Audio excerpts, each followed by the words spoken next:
Hello, everybody, and welcome to a very special installment of Hands Across the Water.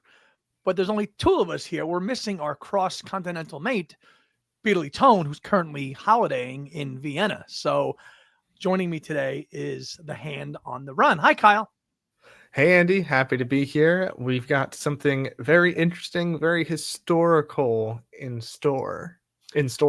today. We do. As you know, if you followed me on my other podcast, Two Legs, collecting promotional stuff has always been a hobby, and I've been down the rabbit hole of really collecting some stuff the last year at Fest, and promotional stuff, and very recently at the Chicago Fest, there was an auction held for some really kind of rare items, and one of those things was the Give My Regards to Broad Street promotional press kit, which I lost out on an auction for. And being the stubborn Italian that I am, because I lost it, I went right on my phone and said, I'm going to find one on eBay. And I found one on eBay for what it cost less than it was at the fest. So we are going to show the contents of what this is and how they promoted Broad Street in 1984 with all of its bombastic, photographs and really over the top stuff. But it is a nice piece. And I mean, really, maybe we wonder why Paul is not revisiting this project at all. When he looks back at some of this stuff, we shall see. What do you think, Kyle? Well, another piece of context I want to add just to the art of the promotional, packet and everything is that I work at like a film company, and we have all of these archival records of, all of the documents about old films that we've worked on. And just by going through these boxes, I found like old, really nice press kits for like, could be a big movie, could be a small one I never heard of. And I was just so impressed of like, they used to take this really seriously. I mean, sure, I don't know about electronic press kits, probably same amount of effort goes into it, but like the paper, like I Right. even collected one that's one of my favorite movies of all time. There's just a folder that the art of the movie is the entire folder, and it looks beautiful. Like, so this used to be, I guess, especially, I mean, my film company is more so from like the 90s and 2000s, but like this is, from the 80s, like this was a big deal. This is how they got the word out to the powers that be about the film. It's very interesting to look at this way of sharing information about a project that was done 40 years ago. Press kits, whether it was albums, films, TV shows, like this form of media was what went out to everybody, whether it was radio stations, film people, industry people. Like, look, we're going to give you all this information so you know what it is. And it's an art form. And of course, in the 90s, things became more electronic. Like with the anthology, there were electronic press kits. Paul's done some of that too. But it's interesting to watch these trends of like, here's this whole bundle of stuff that we're going to give you, and it went to select people in the industry, in the film and the entertainment industry. I mean, regular fans didn't have access to this stuff. And Very another cool. thing that I'm excited for is the audience of this press kit somebody that hasn't seen Broad Street yet? Because we have loved this movie, for what it is for decades. But it's just like, I'm just imagining some industry writer person opening this and being like, wow, how interesting. How interesting. And as we go Yeah. through this kind of display of stuff, you'll see I'll have some of the pages scanned in and I'll show you through the episode some of the verbiage that they're using to hype this movie is really, really just full of corn. I mean, it's like, really? I'm so excited, Andy. You got, let's see. Yeah, let's take a look at it. So it comes in this kind of outer manila like envelope, like looking like it's like somebody wrote it, but it's on there. 20th Century Fox, okay, Mm-hmm. in a regular envelope. And then lo and behold, you get Give My Regards to Broad Street folder, like Kyle was just saying, like you open Oh, these there you folders go. that you open up. And once you, and the back, of course, the little MPL juggler Oh, I logo, love to see it. the stamp of approval from Paul. We open it up and we've got a bunch of paper ephemera, loads of paper content here. And I'm just going to show you real quick. I mean, a massive, like thick production Wow. information packet here. Look at this. Typewriter. Look at this, like typewriter, old school, like spaced out. I mean, Wait, Broad Street's quixotic plot leaves equal room for musical excursions and visual flights of fantasy as the search for the missing tapes nears its midnight deadline and suspicion falls on the ex-convict Paul. An ex-convict Paul has befriended and given a job. I mean, and look at the opening sentence here of this production information document. Give my regards to Broad Street. It's Paul McCartney's first feature film since Let It Be. I mean, interesting word choice 14 years ago. Like, Yeah. you know, I mean, all of this stuff. I mean, this thing is so damn thick. I mean, it's like how many pages is this thing? 46 pages of production information, all about the cast, who's in it. Then we have a kind of document that's called Real People Play Themselves in Paul McCartney Musical. And this is like a 2-page thing. Again, and then there's like, you know, the roadies, all the people that are in it, Barbara Bach. I guess this is a quick 2-page thing. Then we have a document here about George Martin coming back into the fold here. Beatles producer George Martin has double role in Paul McCartney film. And that's kind of a lot of the you know, the wordage in here is like, oh, Paul McCartney's playing himself. George Martin's playing himself. There's a lot of that in this thing. Here's another document in here. We have 2-page memories of childhood inspired McCartney's ballroom dancing number. So we have 2 pages on the ballroom dancing scene. Okay. So they're trying to highlight specific elements that they want to be written about. Yep. Okay. Here's something called Spot the Rock Star. I don't know what they really mean. You'll need a sharp eye as well as a good ear to spot some of the rock greats in the movie. So interesting. Some of the people that play in that scene, the members from Toto, Lukather and Porcaro, the other tracks in there. Of course, Dave Edmunds and Chris Spedding and Jodie Lynn Scott, who I'm actually going to be seeing pretty soon because she still plays with The Who. Here's a little 2-page thing on the song So Bad. Why that was included, and of course Paul's great story about, you know, boy I love you, because his son James wanted that in there. All these things. Fitness is fun for Paul McCartney. we all keep pretty fit thanks to Linda. Okay. Something on Ringo. Of course, Ringo being you know, he's the movie veteran at this point. Yeah. So we got something on Ringo. And this is a cool thing that went out, I guess, to radio stations or TV shows to read. This is the announcement story. So, okay. Give my regards to Broad Street, a musical fantasy about a day in the mind of an Indianapolis pop star opens on blank at the blank theater, right? And then it kind of gives you like a read for everything to read. It's pretty cool that everybody would just read depending on what theater would be at, which is interesting. Right. And then the last, and it's just it's another thing that they are just putting so much money into the promotion of this. I mean, that's a 20th Century Fox film. That's not unusual at all. Not at a time. And then it's just sorry, go ahead. No, the last kind of paper ephemery here is this a cast and credits doc. Which is right here. Cool. In order of appearance, right? So you can see there everybody who's everybody. Mr. Rath. I don't know. Oh my gosh. The magic. An engineer, Jeff Emery, producer, George Martin. Yeah. Ringo Starr. Right. So we'll just go through this real quick. But I mean, heavy duty stuff here. I mean, then in the credits, of course, Peter Webb, of course. And we did in this kind of, you know, the last year we talked about a lot of this at the fest in Chicago. All the people involved with it. I mean, no detail left unturned here. I mean, with this stuff, where it was produced. Here's some credits on the songs. We'll show this real quick. Also included at the end here. Okay. So who's on what for all the tracks in the movie? Obviously there too. So some really cool detail here. And then, but that's a ton of documentation on this thing. And then last but not least, on the other side of the folder, we've got a little brown piece of paper. Okay. Give my regards to Broad Street. Mini set 5 stills. Okay. With a date there of May 1st, 1984. So that's so cool. Let's take a look. Let's see. Let's take a look. What pics do we have included in here? Okay, here we go. Pick number 1. Paul and Linda, Ringo and Barbara, with all like the credits below there. Interesting. Okay, we know that from the movie. Oh, here's a band one. There's the stuff in the Not Such a Bad Boy stuff from the film with the all the members of the band, which we had just mentioned before. It's one of the best. It's a shame these are black and white. I know.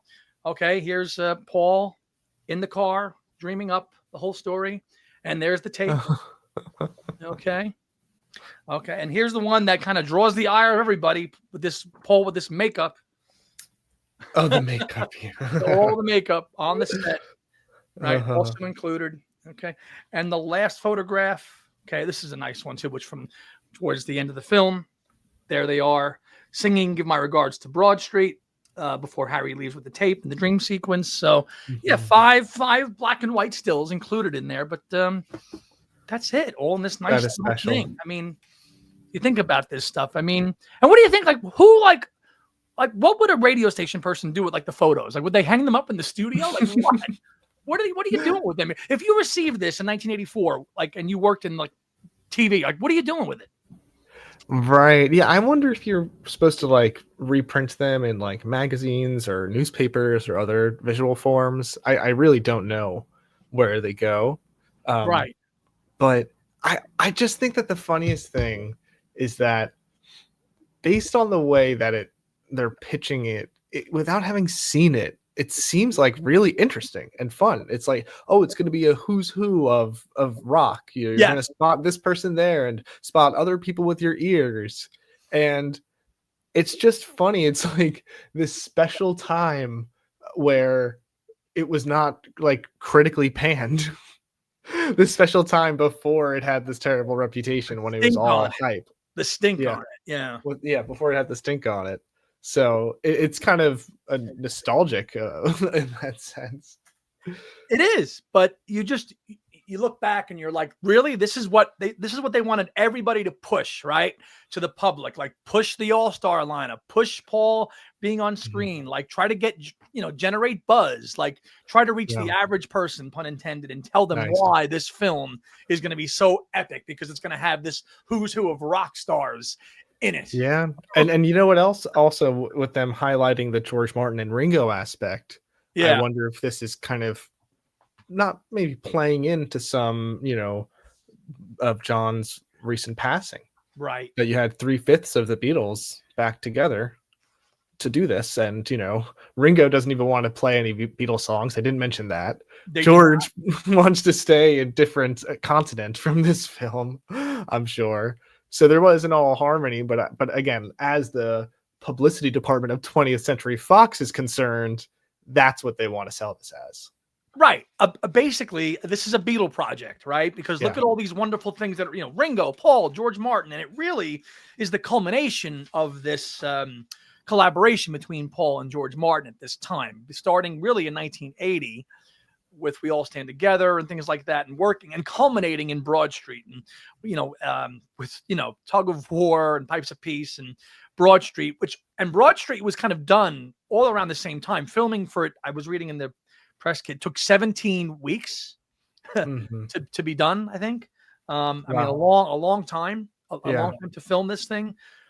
Throughout much of '83, so Pipes of Peace, Broad Street, like it's this whole big period of like Beatle nostalgia in the wake of John's passing, right? Because it's like, it's you got Ringo back, you got and I mean it culminates in this project, and it's just funny that like it's so crapped on now, right? It's like, oh my god, it's so terrible.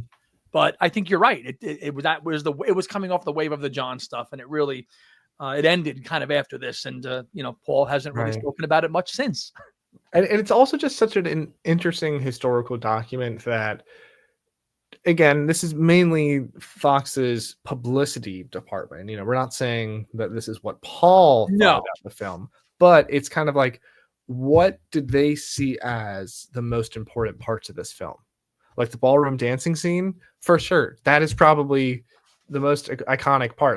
I mean, obviously my favorite part is just them in the studio, just those, with Ringo looking for the drumsticks and all that. Right. Like that's my favorite sequence just because it just feels like a pure just studio, like fly in the wall. But aside from that, in terms of like the big production of it, I feel like ballroom dancing is the best. Sure. It's the And centerpiece. so they saw that for what it was. Like, this is the best part. And then So Bad, they throw in there too. So it's like, okay. And then let's also highlight these amazing, musicians who are going to just jam with Paul on some, Mhm. so, on No Values and So Bad and Not Such a Bad Boy, and but really package it and look at it from 20th Century Fox's view. I mean, they put all this money into it. Mhm. What kind of return are we going to get on it? And clearly, it Right. wasn't a good one. So let me ask you this: with the hindsight now of almost 40 years, or no, past 40 years, 41 now. 41. Yeah, came out in October of '84. So Gotcha. So if you were writing a press release for the 40th anniversary re-release of this, what would you highlight as its centerpiece? well, clearly the George Martin factor. The George Martin factor comes first. Not anything in the film, I think. Ballroom dancing. That's not a good sign for the film. No, it's not. But if you're looking at it, let's look at it in 2025, how would MPL look at this and say, how do we brand this now? How do we push this? Well, George Martin came back and with Paul and Ringo, like we just said, and had a kind of mini Beatles reunion and re-recorded some great tracks. Ringo didn't want to be part of it, but you've got Beatles songs reimagined. I don't know how, and I wonder if anybody at MPL has actually done this and said how are we putting a modern take on Give My Regards to Broad Street before the higher up said, nope, we're not doing that. I don't know how you spin that because it's such a 1980s piece of work. The styles, the everything about it is so 80s, and it's in a vacuum unto itself. So I don't think that this selling point could have worked back in 84, but the way I appreciate it today is that Paul, we think of him as being lost in the 80s. And to me, I accept that as well, not lost, as someone finding himself. I don't think that leads to therefore his music sucks, because I love his music in the 80s. But I think that for a lot of artists, if you're lost, you're off the grid, right? But with Paul trying to really find himself, we have all these interesting time capsules of a man looking for meaning in his 40s without his best friend, without his group that he's had, with Beatles and Wings. And so you have this kind of unflattering snapshot in Give My Regards to Broad Street. But for people that are so interested and invested in the man, it's beautiful and interesting and weird. And it's sometimes tragic, but it's sometimes inspiring that the fact that he's really just going for it, whether or not it works, you can't fault him because he's going for it. He just, and that's a focal point that I've been very, very passionate about for many years, is that throughout the 1980s, after 1980, every project is him just trying to push on and explore new things and do what he felt right was at the time. And that's all this is. Okay, it's a film. Is it a crappy film? Sure, it's a crappy film, but it's where he was at. It's what he needed to feel good about pressing on and moving on with his life, raising a family, not touring, and just diving into studio work, which is what the 80s was for him. He was not going to be doing live stuff at all in the 80s. Let me throw some weight behind a film that's half baked, but you know what? I'm going to do it anyway. Yeah. So okay, so that's my answer. That if we're doing a press release today, what does it say? Paul's doing it anyway. Yeah. That's it. So it's just interesting to look back at these things and see how they were marketed and what they were going for and what actually happened. I mean, we shall see. I do think we will get this reissued in some form. I don't know if the film is going to come out again, but I mean, I think Paul knows that there's plenty of people out there that would support a reappraisal of this project where he was. I mean, let's see the tape. Let's see that other modified cover there that you have there. I think that if they do re-release it, I think that this cover is so much cooler than the original one. Yeah. Right. And I like the, what does it say? I can't read that in reverse. Selections. Yeah. Like that. It looks so classy with that, I don't know, that red. there. And then the street below it. That's better. I mean, the original VHS tape is a little more cringeworthy, but Well, because no. the whole problem was that when they did the DVD, whatever, just Oh copy God, that was paste, awful. that cover looks terrible. Awful. And I would be amiss if I didn't mention, of course, Ed Crawford, who is Mr. All Things Broad Street.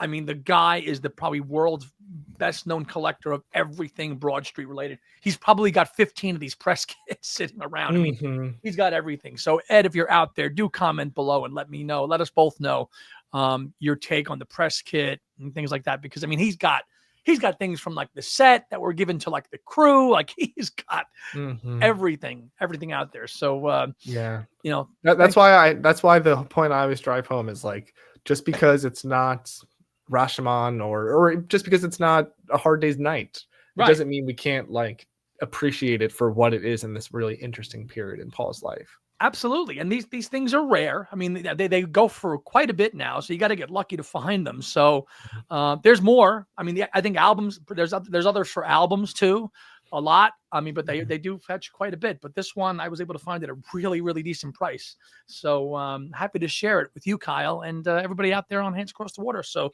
yeah, take a look. Thank you, Andy. Thanks everybody for watching.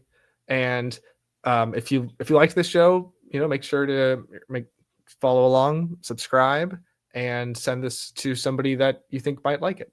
That would mean a lot. Because we are generational. So kick it to a niece, kick it to a nephew, older or younger, a grandparent, your uncle, your grandfather, anybody, your elderly neighbor, yes, your infant neighbor. Yeah. Stay tuned. We will have another bonafide episode with the three amigos very soon here on our channel. So for the Hand on the Run, this is Andy Nicholes. Thanks for being here for this little quick mini episode. And stay cool and stay safe. Peace. See you on Broad Street.